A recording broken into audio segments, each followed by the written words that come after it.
Top quality और consistent performance के लिए सिर्फ सिल्वर पंप्स एंड मोटर्स, नाम याद रखना। આ તરફ રાજકોટ બિલ્ડર એસોસિએશન દ્વારા પત્રકાર પરિષદ અને જંત્રી દરમાં ભાવ વધારો પાછો ખેંચાવવા બિલ્ડરો મેદાને ઉતર્યા છે। 9 ડિસેમ્બરે બિલ્ડરો કરશે સરકાર વિરુદ્ધ મૌન રેલી। 35-40 લાખનો તો સ્ટેમ્પ ડ્યુટી વધી, એને પે ડેબેશનના પૈસા વધ્યા, એટલે અમારું કેલ્ક્યુલેશન એવું છે કે ક્યાંક 20% ને ક્યાંક 30%, 20 થી 30% જેવું મકાન ઘર ઓલે મોંઘું થશે। 30 લાખનું બજેટનું ઘર હોય તો એ 34 લાખથી 36 લાખની વચ્ચે, એટલે 4 થી 5 લાખમાં ઘર લોકોને પોતાનું ઘર સપનાનું ઘર મોંઘું થશે એવું અમને લાગી રહ્યું છે।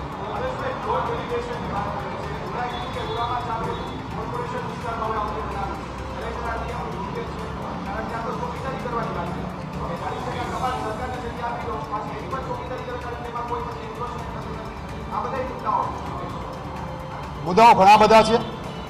સોમવારે અમે આવેદન આપવાના છીએ, એમાં તમામ મુદ્દા આવરી લેવાના છે અને આ મુદ્દા વિશેષ સોમવારે પાછી અમે ચર્ચા કરવાના છીએ। આપણે વાત કરી, બહુ સાચી વાત કરી છે। ફ્રી ઓફ કોસ્ટ 1 પણ રૂપિયાનું વળતર લીધા વગર 40% જગ્યા કોર્પોરેશને કે ઓથોરિટીને આપી દેવાની છે અને એ પણ એ લોકોને સારી જગ્યા જોઈ। અમને ખંડ નબળો આપે એમાં વાંધો નહીં, સારી જગ્યા એ લોકોને જોઈ છે। એની ફેન્સિંગ કરી દેવાની, એની ચોકીદારી કરવાની, એમાં કોઈ દબાણ કરે તો અમારા બિલ્ડિંગ પ્લાન આ લોકો મંજૂર નહીં કરે। આવા પણ પરિપત્રો કર્યા છે। ડિટેલમાં તમને પરિપત્રો અમે સોમવારે આપશું। કયા પરિપત્રોથી કેટલી બધી નુકસાની ગઈ છે, પ્લાન આમાં મંજૂર થાય એવી શક્યતા નથી, આ બધી ડિટેલ આરે અમે સોમવારમાં રાજ્ય સરકારના પ્રતિનિધિ તરીકે જિલ્લા કલેક્ટરશ્રીના આવેદન આપવાના છીએ। બહુ મોટી સંખ્યામાં અમે આવેદન આપવાના છીએ અને ત્યારે બધું અમે ડિટેલ આપણે ચર્ચા દેશું।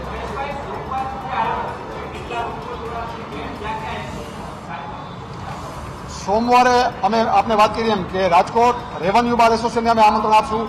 રાજકોટ એન્જિનિયર એસોસિએશન જે બિલ્ડિંગ પ્લાન મંજૂર કરાવે છે કોર્પોરેશનમાં, આર્કિટેક્ટ એસોસિએશનને, આપણે ત્યાં રો મટીરિયલ અમારી સપ્લાય કરતા હોય જે બિલ્ડિંગોને એને, એટલે અમારા રેલ છે જે Rajkot real estate agent association છે, આવા 8 થી 10 એસોસિએશનને અમે આમંત્રણ આપશું અને એ અમારા ભેગા જોડાશે।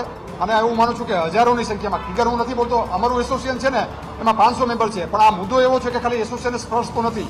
અમે આમ લોકોને પણ કહેશું કે જંત્રીના ભાવ વધવાથી તમને પણ આ તકલીફ પડશે, એટલે આમ લોકો જો આમાં જોડાય તો હું એવું માનું છું કે જંત્રીના ભાવ વધારામાં થોડોક રાજ્ય સરકાર બ્રેક મારે।